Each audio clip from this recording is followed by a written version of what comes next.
Hello, welcome to another episode of Show Me SaaS. Really appreciate you checking us out either kind of offline or live. This is like, I think our 11th episode, so I feel like we've crossed some milestone here. So trying to do our best to keep somewhat of a regular cadence with these going. So appreciate you continuing to sort of subscribe and follow the videos here. I've got joined by two of the regular cast of characters here. Toby, Michael, you want to raise your hand, say hello there? Hello. And then we have roped somebody in, our compadre who has recently moved to Texas. So I call him Tex now. I don't think he likes that though. Mr. Tex. He has, or hasn't got used to it. At least I thought we'd get a 10-gallon hat here out of you today, Ranjit, but not so much. But Ranjit, you want to say hello there? Hey everyone, Ranjit Raman. I work with Todd, Toby, and Michael, and I'm part of the SaaS Factory team as well.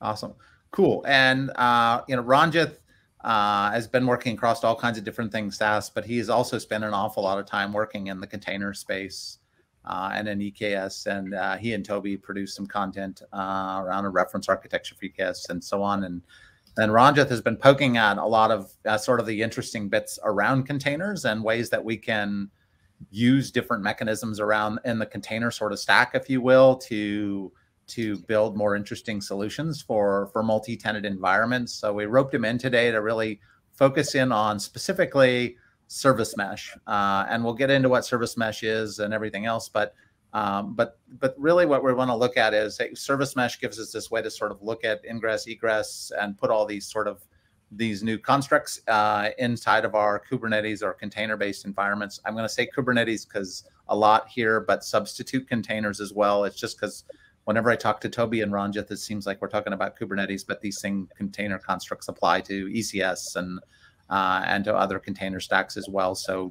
abstract all that to containers if I slip into Kubernetes speak there. But they've been poking at this. I know we've released some reference solutions around this at different ways we could extend our existing architectures using service mesh. And I really thought it would be useful to sort of bring Ranjit in and go a lot deeper on like, what does it really mean to use a service mesh in your multi-tenant environment? What are some of the sort of mechanisms that it creates and creates opportunities for us?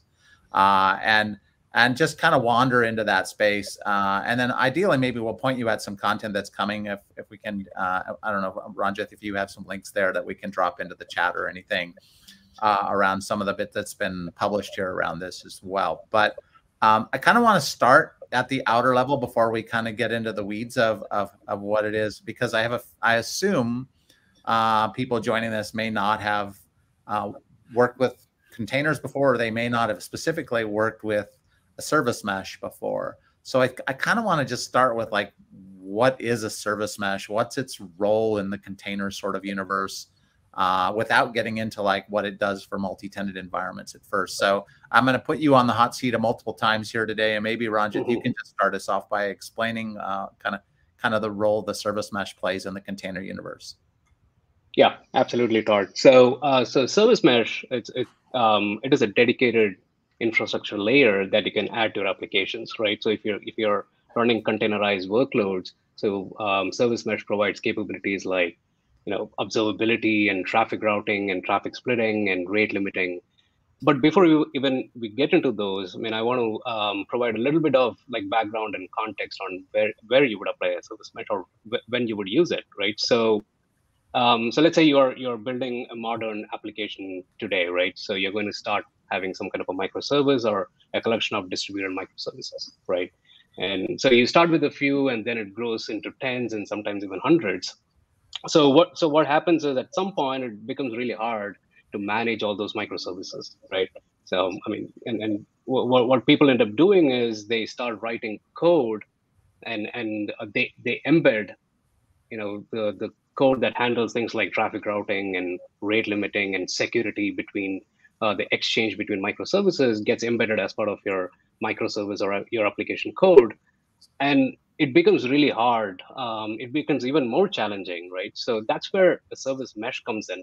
It almost brings this whole, takes away or abstracts away those capabilities like I was describing, the observability aspect, the traffic routing, security between that you need to establish between microservices, and it creates a whole different layer, right? So it creates a proxy, and we'll get into all that. But the idea is you're offloading things that you would otherwise have embedded as part of your application code into a separate layer, right? So that's Go ahead, Michael.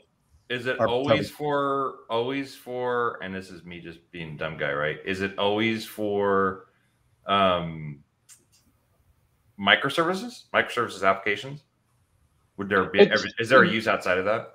When I say microservices, like so in a containerized context, right? So it's typically you would apply a service mesh in a containerized environment. I mean, it could be ECS, or like, without getting into the specific technologies like Istio, right? So you can apply to a container running on an EC2 machine, right? Or in an ECS or an EKS context. But generically, right? It's a network proxy. It's a proxy that intercepts all network communication coming into your running Docker container, however you orchestrated.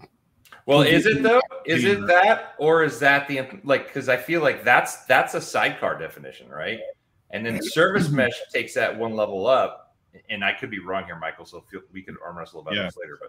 But service mesh, I feel like, adds another control plane aspect to that, right? So it's the thing that's twiddling all the sidecars that might live within that mesh. But the thing you described, I feel like, is the sidecar itself. That's the proxy that's grabbing all of the stuff that is waiting, that might have an API for a service mesh to kind of to tell it to do something different, maybe for traffic shaping or whatever.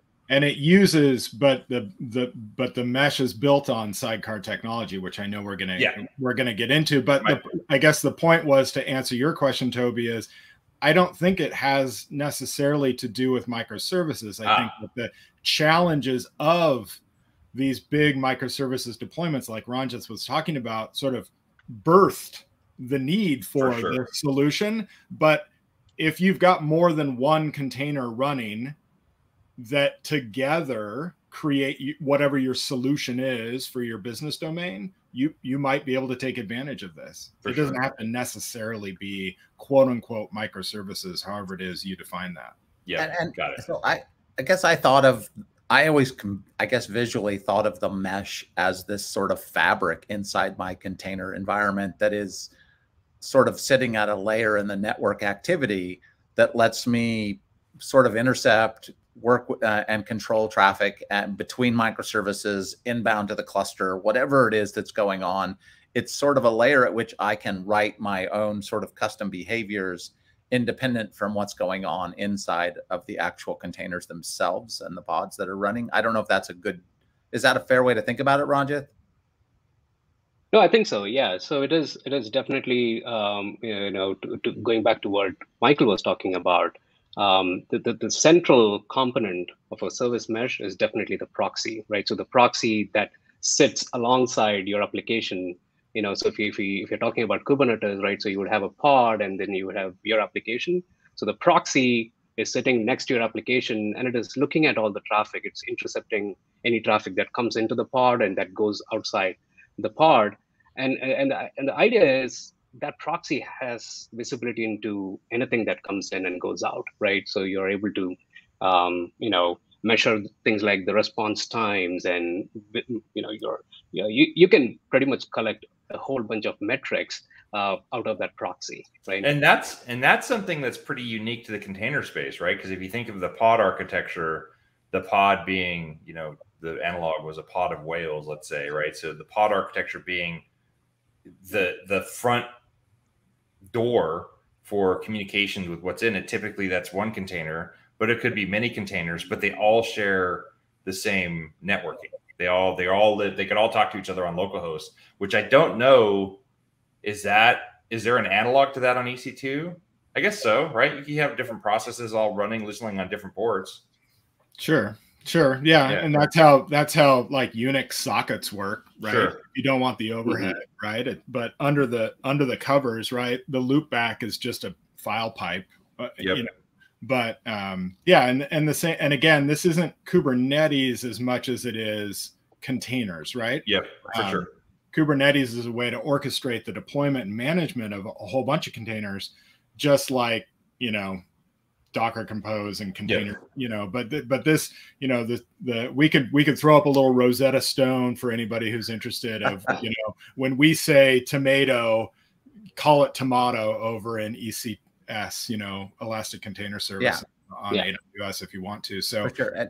But the only point I was going to throw out there is that we're talking about layer 7 networking, which means you've got access to all of the bits of the request and the response cycle. You're not down at the TCP layer, right? Right. Sure. Yeah. Go ahead.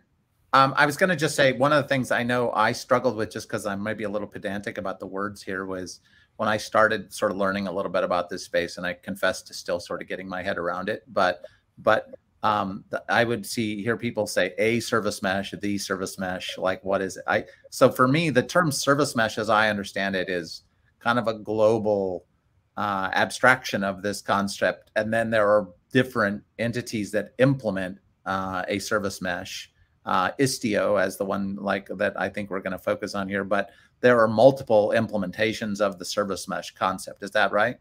That's absolutely right. So Istio is one implementation of a service mesh, and I believe there is also like a specification that someone came up with. So there is actually an interface. But you're right, Istio is an implementation. It's open source implementation of a service mesh. I mean, we have our own, like AWS, we have App Mesh, which works on very similar principles. It uses an Envoy proxy as well, and there are several others as well. Like there is Kong as something. So there are a lot of implementations out there, but Istio is one of the popular ones for sure.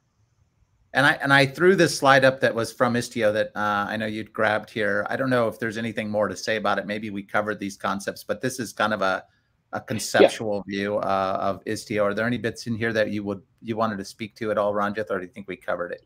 No, I think we mostly covered it. So I believe it was Toby that brought up. So Istio has a control plane, which you see at the bottom, right? So that handles things like service discovery and certificates and all that. But really, the proxy is the heart of this whole thing, which is the data plane, which lives next to the microservices. So, and you can see that there's traffic flowing between.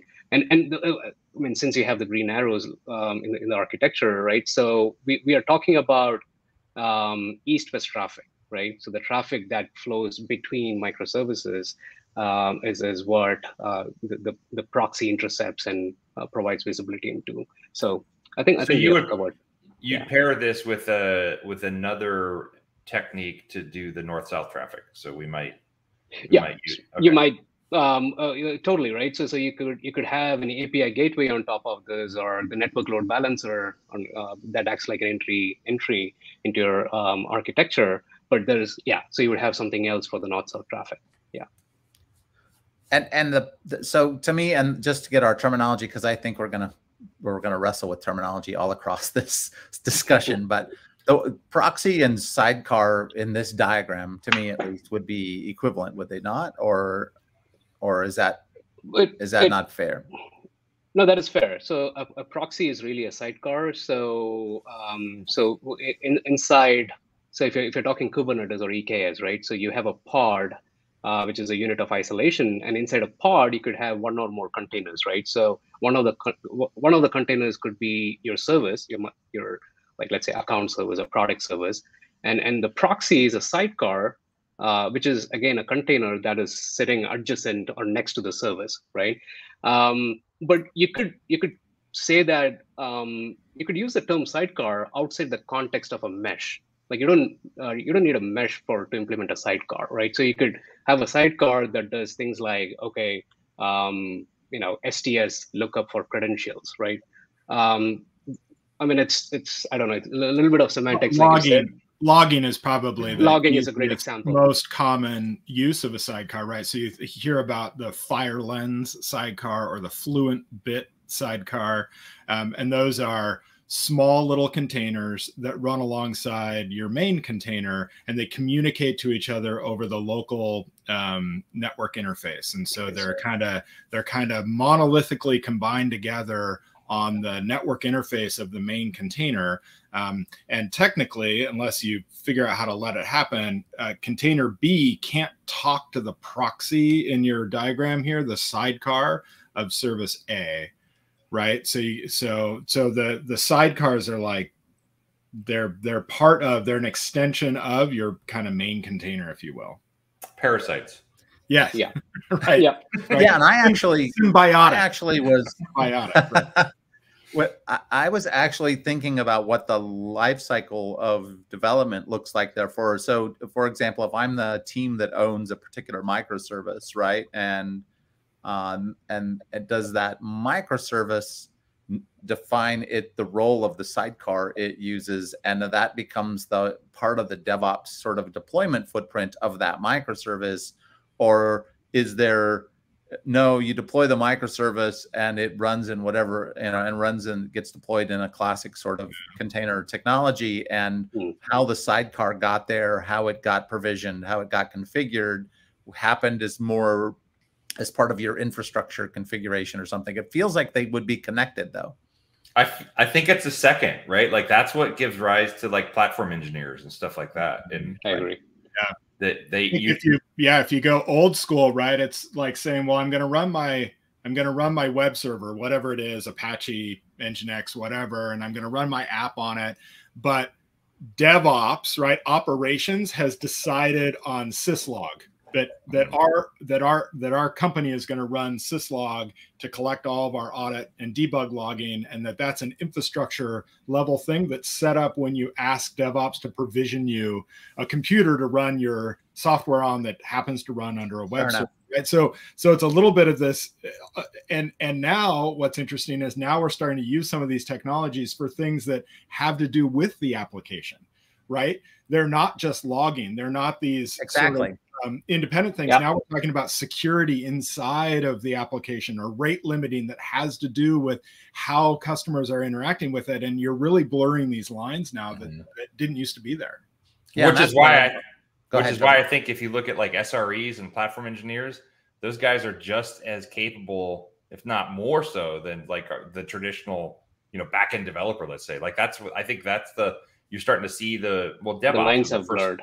Exactly. But the merging of all of the operations, and like it used to be, you throw it over the fence, right? Like, hey, it works on my box. Like, why can't, like, here's, Yeah. And I think that's an area that's broader than this discussion, which is for me, it's like the autonomy of a microservice, like it needs infrastructure resources. It has things, and what's going on in that microservice as it's being implemented may have some influence on how the infrastructure around it needs to be configured, deployed, and so on. We've talked about this with dynamic policies for isolation.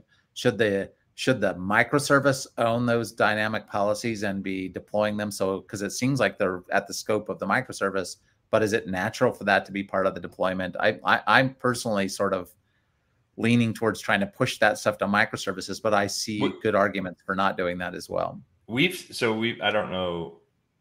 So there's work underway right now. I don't know if some of the team has talked to you, Todd, or demoed it, but we've got guys that have actually implemented that today. So they've stuck the token vending machine in a sidecar and are talking to it locally. Yeah, I'm familiar with that. That's pretty cool. With that team, this was the same question I asked that team.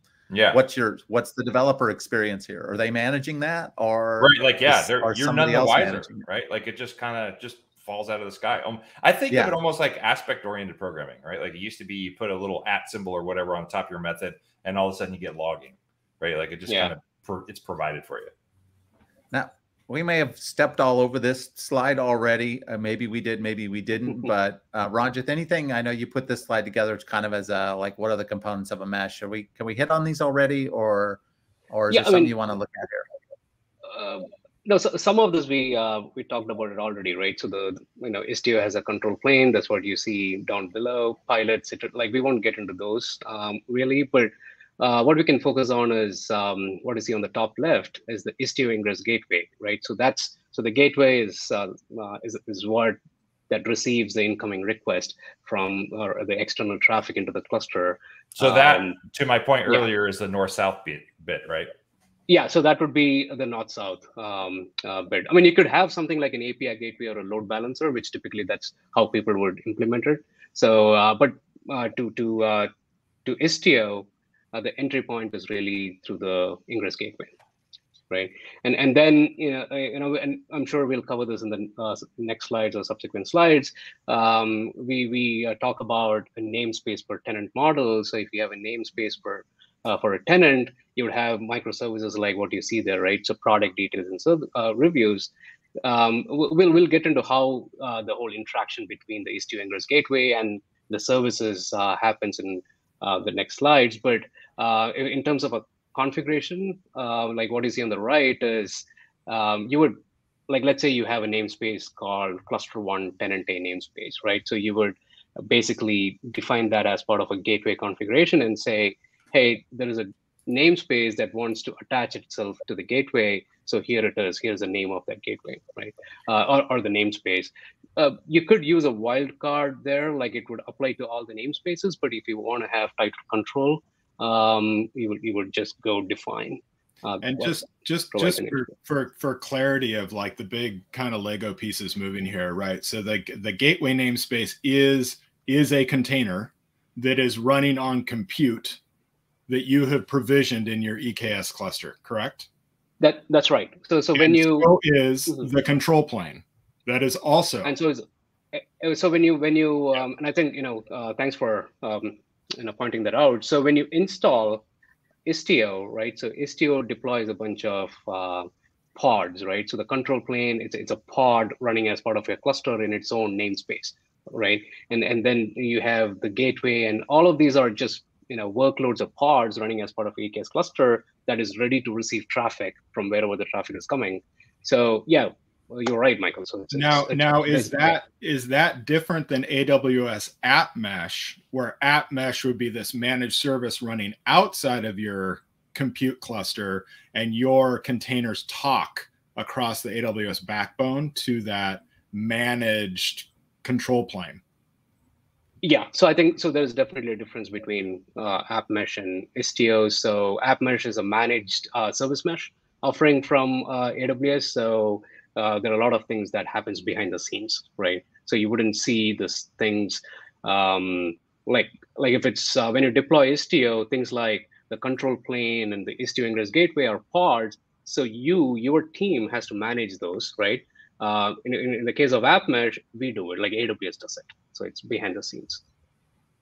So yeah, and I think for me the thing that is sort of because it's true, like this is sort of classic managed versus non-managed. Am I having to spin up pods and I'm just running like that becomes a footprint of the compute of my environment, and therefore scale and everything is miles? Or am I using App Mesh, and App Mesh is sort of owning the scale and the durability of that that experience? Although I assume EKS and others are managing that pretty effectively as well. But I guess for me, what was interesting when this showed up when we first started talking about this a while back was, in my mind, it sort of constrained the mesh to the proxy and the things that were closer to the microservice. But to me, where it got confusing was, wait a minute, now I have this gateway concept, and now I'm got these broader sort of network tool mechanisms that might just control the routing and the inbound traffic or sort of mapping of traffic across my solution. So I guess, is that all part of the mesh universe though, which is to say, yes, we have the proxy space, but also you can ingress, any kind of ingress into your cluster could also be managed as part of the mesh experience. Absolutely. Yeah. And in fact, if you remember, when we did the EKS reference architecture like a couple of years ago, we looked at Istio as one of right, Toby? I mean, it was one of the options, but at that point, it didn't have the features it has today, and we'll get into we'll see that in some of the next slides. But to your point, Todd, so proxy is one aspect of a mesh. There are a lot of other things that a mesh can do, right? So things like service discovery and ingress gateways and traffic shaping, splitting, Yeah, if you look at the, to that point for a second, if you look at the way like Kubernetes without any plugins, right? Like just bare bones Kubernetes, if you had to, or EKS, if you had to, let's say, do a blue-green deployment, you could have, like, if you had 4 pods, you could send, you get a maximum granularity of 25%, right? So you could say 25% goes there and 75% goes there. But it's always split by the number of pods. So if you had 5, then you could do 20%. If you had, but with Service Mesh, you could say, I want 99% of the traffic to go to these set of pods and 1% to go here. So it gives you really fine-grained access over how that traffic kind of traverses your cluster. And I presume, so Todd, you were saying, well, wouldn't, you could somehow ingress into your cluster of compute and do things with it. I would imagine you would want to be very careful to force all network traffic coming into that cluster to go through the gateway. Otherwise, you're sort of defeating the purpose, or you're going around the back door of the mesh, right? So I presume that when you set this thing up, you very specifically set it up so that there is no other way to get to any of your containerized workloads without going through the gateway of the mesh.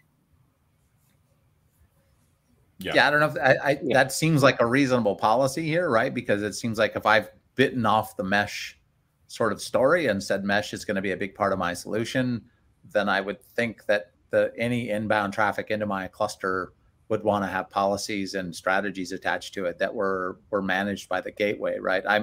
There may be, I guess, scenarios where that may not be true, but it seems like as a rule of thumb that would be reasonable. I don't know. That'd be my reaction to that. Is it, Ranjith, is the Ingress gateway just an Ingress controller in the EKS sense or Kubernetes sense? That's exactly what it is. So the Ingress gateway is very similar, or it is a controller, right? Is it of type, if you looked at the API type, is it of type like Ingress? I'm not exactly sure, but you can consider an Istio Ingress gateway as a direct replacement of something like an Nginx Ingress controller, right? So in the EKS reference architecture, remember we had the Ingress object where you define the routing rules, and then you had a controller that actually does the routing. Right. So here, the Ingress gateway is a controller, and then there is a virtual service where you define the rules. So the virtual service is the thing that you. So Matt, I might be getting too far into the weeds here, but you've got a pod, like if you're defining a service that you want to be publicly accessible, right?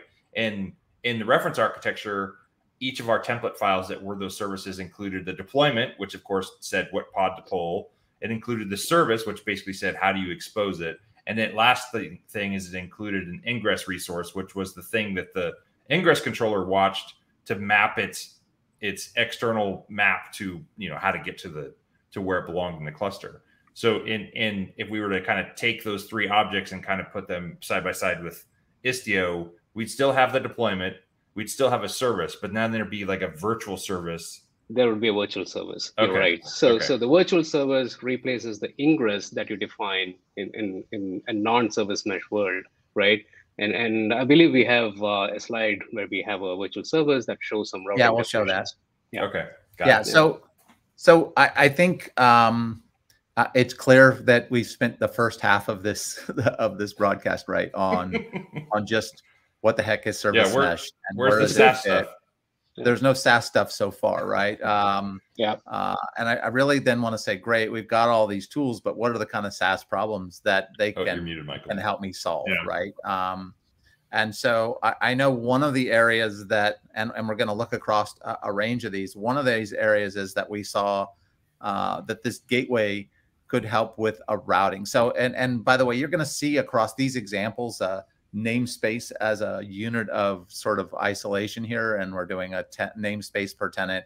But you could be routing for any number of different reasons. It doesn't have to be a namespace-based routing as the end goal. It just that's one of the common scenarios that we have run up, and at least in the Kubernetes side. This would probably, if we were talking about ECS, this would probably be a slightly different story. But either way, if you look at, and I'm going to talk about our reference architecture that we built before, the current existing EKS reference architecture, go out and look at, you'll find that the resolution and the mapping of tenants for both routing and to user pools and to all these things we're going to look at here are all the effort and the energy to make that all work was implemented via services running that we built, that Toby and Ranjit built on the back end of the system. And it was the responsibility of that stuff to figure out how you routed, how you mapped, and configure the environment kind of on the fly and get you where it needed to go.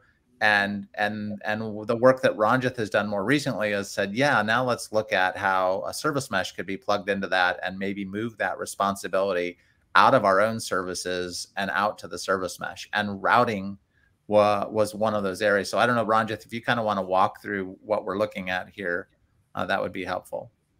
Yeah, no, totally. So the way we had it implemented in the EKS reference architecture for, just for folks, I mean, we built an entire solution based on like a multi-tenant SaaS solution based on EKS. And when we onboard tenant in that solution, or when we provision a tenant and their resources, we create a user pool, a cognitive user pool per tenant.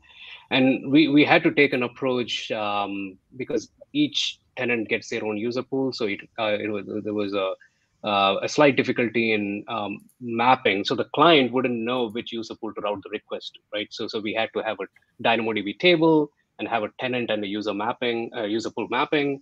So the client would go to this table and fetch the user pool and then make and then try to authenticate, right? So there was a little bit of dance and complexity involved.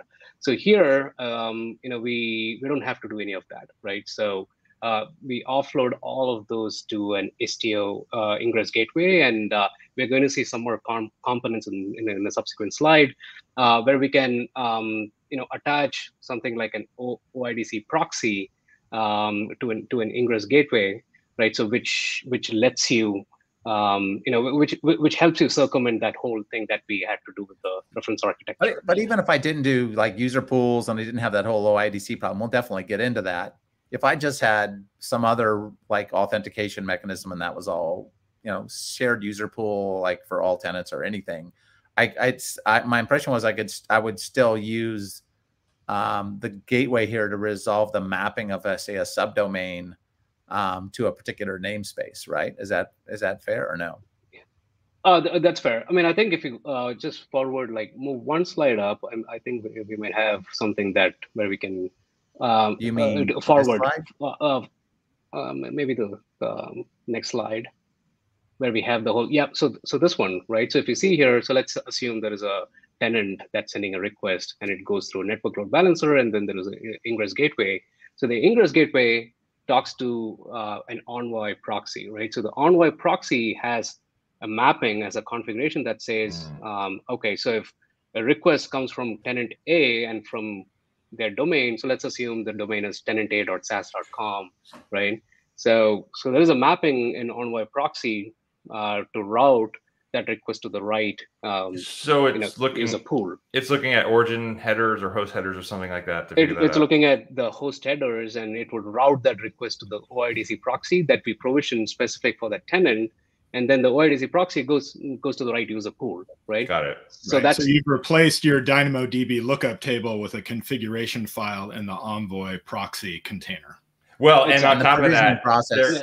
Go ahead. There were some other, I don't want to call it hacky, but it was pretty hacky stuff that happened in the client where the client had to, before it even came to life, right? It would say, hey, here I'm coming to life. I need to figure out how to authenticate.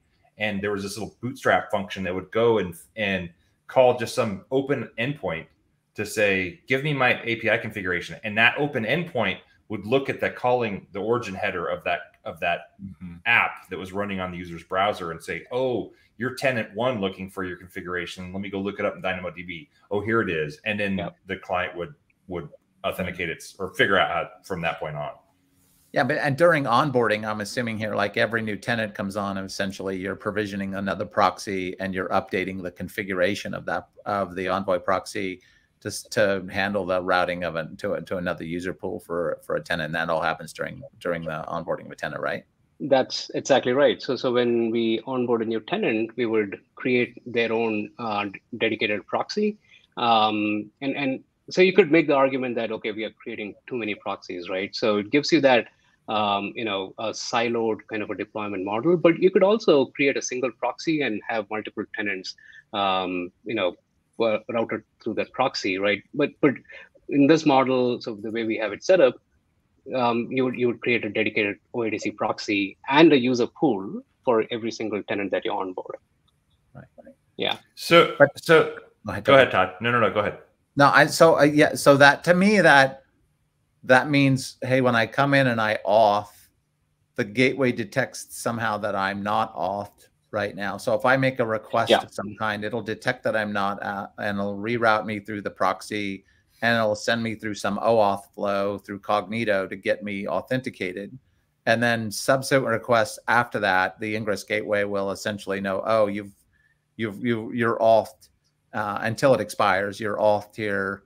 And I will have resolved, and we'll get into the token, but I will have the context I need to go ahead and pass your call through to the different namespaces, right? Well, maybe that's a good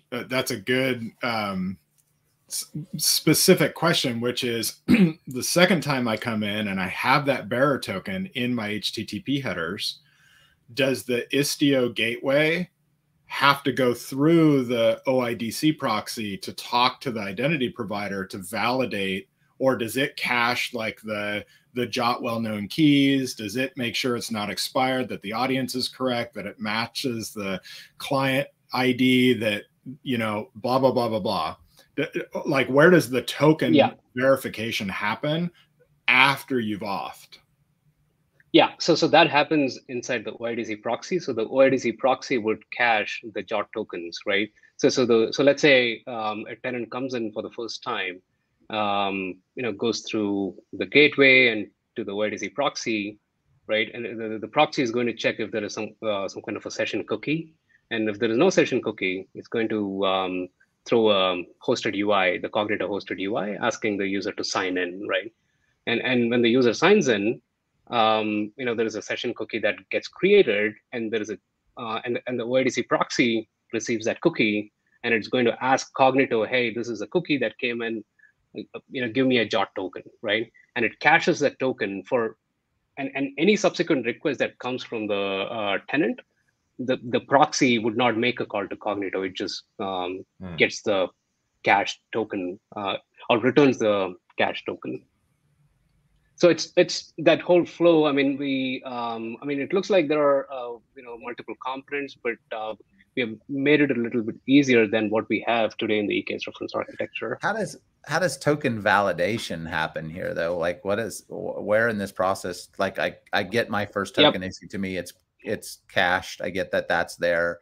Now on a subsequent request, how do I know whether or not that's a valid token? I guess, are you saying no matter what, I'm always going to get the token issued from the proxy, so I know it's valid because it got put there by the proxy, or how does that work?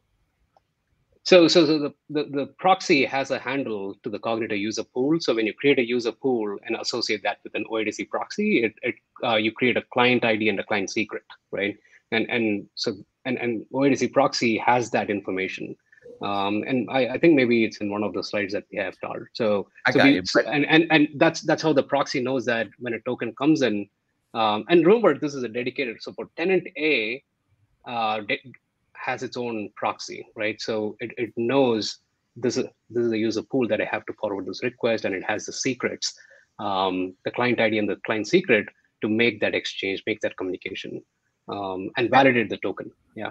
I'm curious, Michael, and when I look at this, I see sort of, it's not the same thing, different technology, but I see this mirroring some of what we've imitated in the API gateway implementations, where you put an authorizer there, and then we've put stuff in the API gateways sort of time to live there, where we'll cache bits there, and then we're validating through the code running in there. It's not a proxy, and it's not playing the same role here, but it seems like it's got a mental mapping that's similar.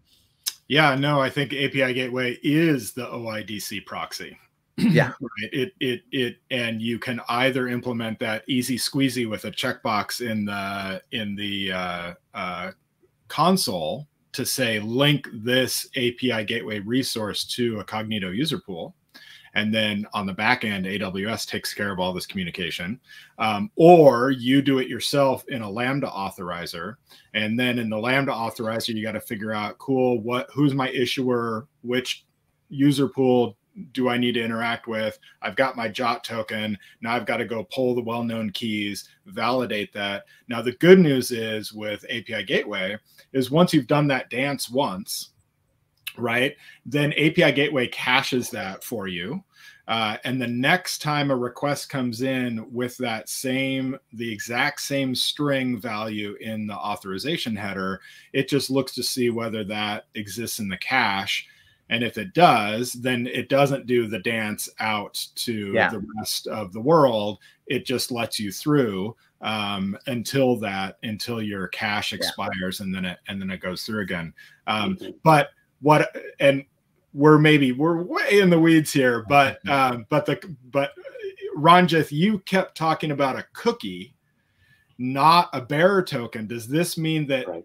that the client, and when we're saying client, we mean like an Angular app or or a React app or something, a web application, when that is making its requests to your API, that request actually doesn't have an authorization header. It doesn't have a JOT token. It's got a cookie, and that cookie then represents a JOT token that is pulled out of the cache by the OIDC proxy internals and injected into the request before it goes on down into your microservices. Is that true?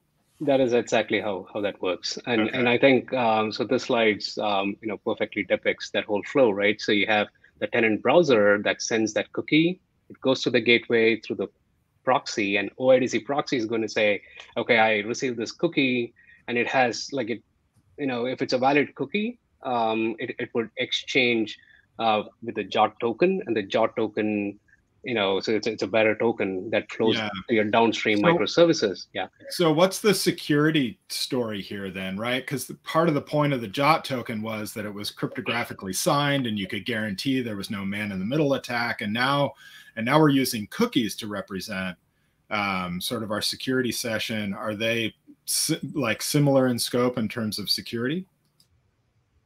You could enforce like TLS validation at the Istio Ingress gateway. Like you can say, instead of a simple, there's a flag that you could set where the client has to present a valid certificate, before any request comes into the gateway, right? So that is something that, I can't think of anything else, but that is something that I know that you could do.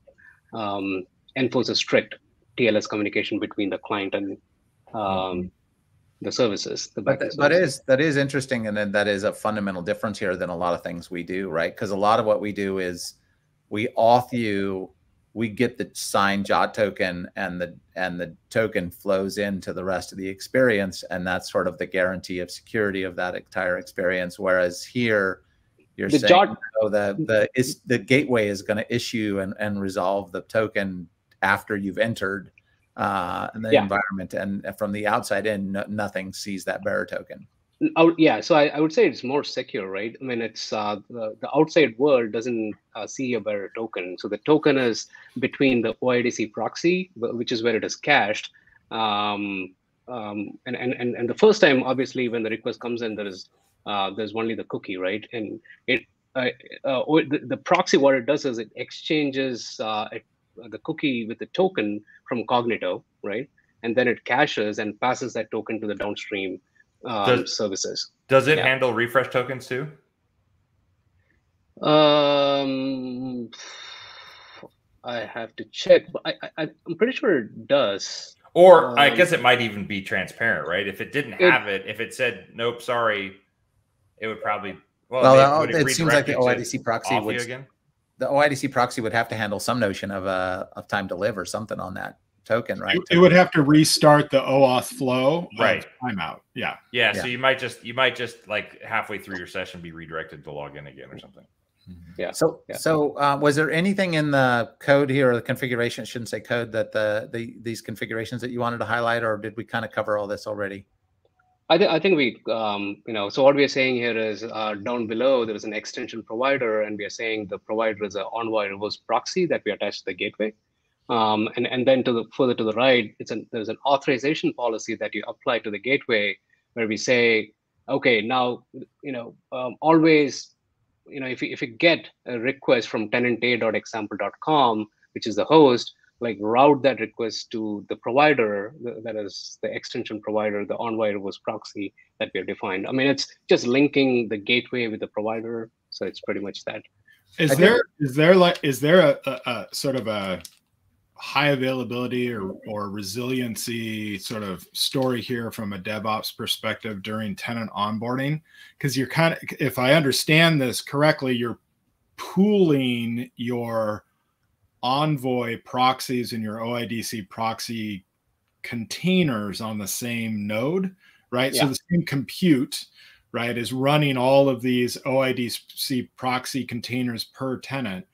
And so, and you have to update the config of the shared, right? So there's a shared reverse proxy, and then there's the per tenant proxies to do the OIDC dance. So I'm running hot. I've got, 1,000 tenants that are consuming my application, and now I onboard tenant 1001. Now I've got to touch this thing and somehow get it to like reread its config and make sure everything's up. And, what's my blast radius? If I screw up the config file of the Envoy reverse proxy, is there downtime? Like what's that story look like? That's a great point, Michael, because, there was another person that worked with me, and Farouk, we had that exact discussion, because the Envoy reverse proxy, it's basically a container. And if you can scale them to handle any kind of load, right? So if you see you can set metrics at the CPU and the memory level. And if the threshold exceeds a certain amount, you can just spin up another proxy, right? So it's horizontally scalable at that level. And Kubernetes pretty much handles that. I mean, you'll have to do some configuration for that, the whole threshold thing, but it's highly scalable. There shouldn't be any, but that is something that we have to think about when we implement. So, and then how do you push? And then how do you push this config out there? Do you like write it to an S3 bucket and tell it to refresh its config? Is it all like kubectl commands in some bash script? Like, how does it work? Right now it's a script, but so that part we need to optimize a little bit. Maybe store it in some kind of like code repository, and so there is some work to be done there, or maybe an S3 bucket. But right now it's scripted out. That's stuff I still had. We've talked about this when this content was coming out into life, which is there's getting it all to work, and then there's the fully automated onboarding experience, and what does it mean to modify the state of the configuration of these things and have them cycle through correctly, Michael? Like, how do they recognize those changes, and what are the calls being made? There's that like you say, kubectl. What is it that is sort of bringing that, and what sort of a guarantee do I have that it's done, recognized, and if somebody turns around and goes to auth, that the proxy is actually going to be ready for them, right? I think there's some timing to think about. And if you've had to scale out to a bunch of workers to support your node or your load, right, now you've got to update all those workers, right? And at some point, somebody's going to have the latest config and not the other, right? It's classic DevOps. Yeah, the other piece of this, real quick, because I want to move on to the isolation sort of part of this story as well, is at the very beginning of this, I started with this slide probably inappropriately, talking about just routing. So independent of how we sort of get authed and we get in the door and we get the bearer token and all the cookie dance we talked about earlier, still somewhere in here we're also deciding we know which namespace you're supposed to go to, which is configured where. Like, how does the gateway find out that I've provisioned a namespace and that this particular subdomain routes to this namespace? Yeah, so there is so I think maybe there is a slide, maybe the next slide. Yeah, so if you see here, this is the whole virtual service that we were talking about earlier, right? So replacement for the Ingress that you have in the Kubernetes world, right? So here you're pretty much saying if a request comes from tenant a.example.com, right? And you would pretty much define the destination routes for that, to that namespace, and you're attaching this virtual service to the gateway. So now the gateway knows that, okay, so if I see a request from tenant A, this is where I need to route the request to a specific namespace. And you can go much deeper and granular into this whole configuration. There is another configuration, I think maybe it was on one of the previous slides, where you, like, anytime you create a namespace, you'll have to attach that to the gateway, right? So you onboard a tenant C, right? So you would pretty much say, okay, I created a namespace for tenant C. Now I want to attach that to the gateway, right? So the gateway knows where to route the request through those configurations. Yeah, cool. I'm getting a little worried about time here, so I'm going to skip ahead. But I think so far we've showed like how the gateway can play a role in the authentication and the route mapping to user pools and the resolution and the injection of the header. And it also plays a role in resolving the mapping and the routing to potentially different silo constructs, in this case, namespace, but it could be other stuff. The other piece of this that I wanted to talk about was, great, we got routed correctly. We got into the microservice. And by the way, I put the word sidecar here, and that's probably me sort of conflating terms here, proxy, sidecar. Let's just use those interchangeably here. And really, this is more about in a microservice, I want to interact with some resource, or I want to log something that needs tenant context or record a metric that has tenant context. And the assumption has been that putting this proxy between me and the thing I'm trying to achieve, either the resource I'm trying to access or the log message I'm trying to record, would let me offload responsibility from the developer and just deploy this. And then they could just say, write their code to say, I want to log something, I want to record a metric, and let the sidecar, or sidecars, I guess, if you wanted, resolve that context. And I guess before we talk about an example of what that might look like, is that the right mental model for this, or is there a different way to think about this? Because I made this slide, and I may have tortured the terminology or twisted it to mean something it's not supposed to. Nobody. No, I go ahead, Toby. Yeah, I feel like there's some nuance here, right? Because there's the part that's taking the token and cracking it open perhaps, and grabbing tenant context out of the token and doing all of that stuff. And that might be its own service, its own sidecar that's doing that. And then, as far as accessing the resource, so it kind of goes back to this thing we talked about earlier, where the folks on the team, they're kind of doing just this, right? But then it begs the question, if we wanted to do, say, logging in addition to this token vending machine type thing, right, where you got a microservice that has no idea what its permissions are, but it's trying to reach a resource, and the sidecar gets in the middle and says, yes, you can, or no, you can't, or scopes it appropriately so that it only gets stuff that it's supposed to get. But then if you wanted to, say, take that one step further and have another sidecar or another green box here that's governing its access to logging, let's say it's pushing logs, right? Do you have to, it's just an open question, do you have to go through that whole thing again, where you're cracking the token, you're getting context, and you're sending that through to the logs? And if so, is there a way to kind of abstract that so that you don't have to do this all over the place?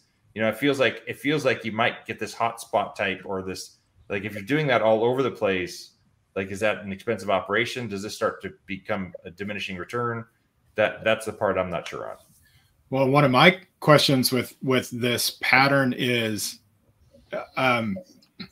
does this mean that basically you as the SaaS builder, you now need to write an SDK, an API, if you will, to communicate with pick a resource, S3 bucket, DynamoDB, whatever. And then you have to make sure that your developers always use your SDK, because that's the thing that enforces the path through the sidecar that is then going to apply all of this fancy behind the scenes security mechanism, versus you just like lighting up a Boto 3 client to talk to S3 in your microservice. And, you know, and then you're just beholden to the instance role on the, I think that's hosting your container, right? And so there is like, yes, you're going to hide it away from your devs and make things safer, but you're going to incur the overhead of basically having to write kind of a thin proxy on top of all these AWS SDKs. Or are you telling me that there's a way to get a sidecar to intercept every piece of network traffic coming out of the microservice, and somehow we've written some heuristic fanciness to sniff that outgoing request, figure out that the endpoint is, you know, dynamodb.uswest-2.amazonaws.com, and therefore like pick apart, you know, the SIG v4 signature. Like, I don't even know what any of that looks like to truly make it be generic, completely transparent. Yeah. You don't know anything about the fact that this is happening. You just lit up a DynamoDB SDK client and you just starting to call like put item, you know? Yeah, good questions. I feel like we could have a whole episode that talks just about that and tears that apart, right? Like even the pros and cons of that. Yeah, you can have I think that's the big question here. Yeah. Is it aspects, right? Is it like an aspect mindset, which is to say, or a Lambda extension where it's just, oh, it's intercepting and it's all transparent to me and it knows how to do what it needs to do. That's what I think we want it to do. Mm-hmm. I think even as I started talking to people and other people that are working on this right now, I don't know that you can, for some things you might be able to do that. For a lot of what you do though, where you go and interact with a database or another resource, we've talked about like, are you going to have a data access layer? And the data access layer, where does it sit? Does it sit in the sidecar? Does it sit in the actual microservice?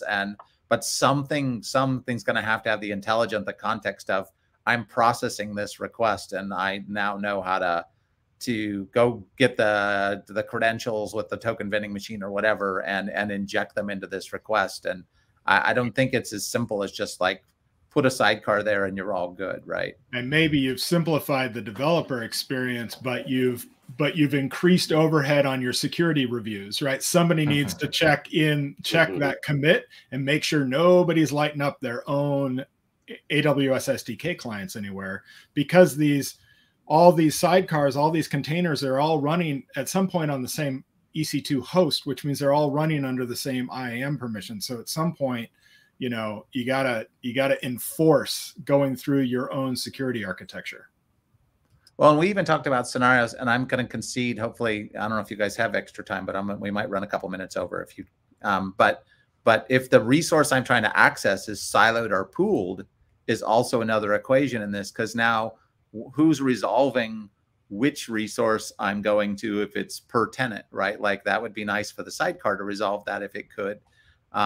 So it's almost like, no, I've got to write a really good data access library, but maybe if I put it in the sidecar, it makes the developer's life easier, or does it? Or I just made another little helper library that sits running in another process.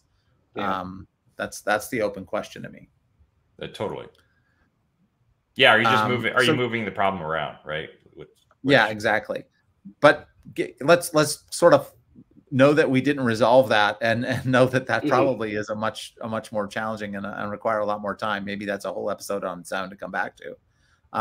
But Ranjith, you sort of had an example here of like microservice to microservice, at least how that gets configured and how this can be set up. Do you want to talk a little bit about what this is? Yeah, I mean, it's pretty much what we have been looking into. You know, in some of the earlier slides, so you have the gateway sending the request to a namespace, and the namespace has, so let's say 3 microservices, right? So there's a product and details and review.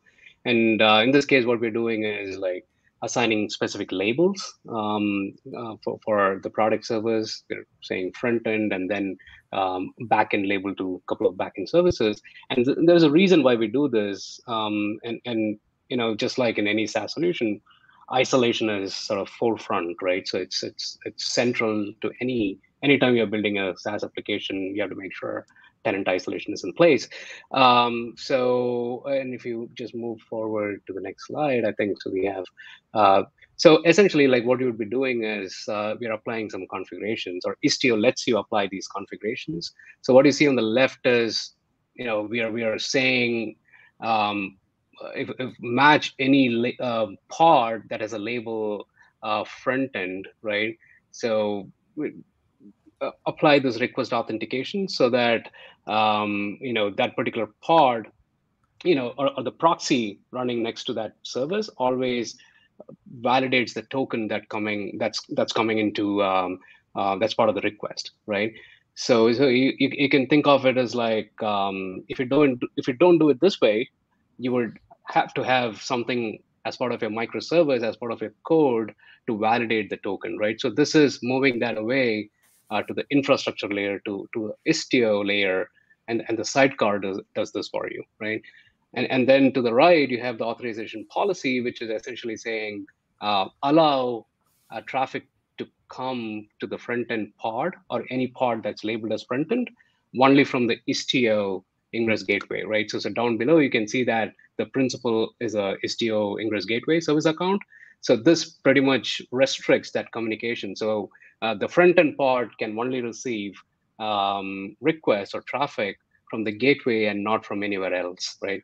So it's a way of securing your communication, something like a network policy would do, but this is happening at a layer 7, a layer. And you're using these labels as key sort of ways to connect this together in a way that you can say this policy is related to this particular microservice by this label, and here's the rules in terms of which tenant can flow into this, and how that will then the proxy will sort of enforce, oh, you're coming from another tenant, you won't be allowed into this microservice, and so on. But the label is the sort of glue that connects it together, right? Yep. And I don't think we have the time. You can take this one level further, right? So you can see in the authorization policy all the way down. Oh, it was in the previous slide. So you can actually say or provide the tenant ID. So the policy would validate the tenant that's part of. If you have a custom claim, it would validate that, right? All right. Let's just move anyway. Sorry. I know. So the disappointment that this is both good and bad. The good is that we really got into some meaty subject here. The bad is that we ran out of time. So I think I'm going to do another episode, which is just starting with that whole sidecar discussion and that whole, like, how do I, and maybe even expand that to Lambda as well, and just say, like, what are these helpers and layers? What would layers mean here? What would extensions look like here? I know this is an area to look at. I was wanting to kind of poke around how Michael had implemented some of that stuff in Boost. I know that he had played with app mesh there, and there's some east-west traffic going on there. So I think I'm sorry we sort of cut you short on that part of it, Rhonda. And that was one of the meatier topics we wanted to get to. So we probably spent too much time learning what mesh is, and instead of getting to like how it lands in your experience. Ooh. So we'll come back to that. But I also think we've raised some interesting questions that I know I don't know the answers to yet. So maybe we can get a little more prescriptive around that. But really appreciate you making the time. Really enjoyed sort of digging into this topic. I know it was kind of an educational thing for me to sort of go from concept to getting a little more concrete around what some of this stuff is. So really appreciate it. Really appreciate everybody making the time, and hope everybody enjoyed this. Join us for our next episode. Thanks a bunch. Thanks, everybody. Bye, everybody. Thank you.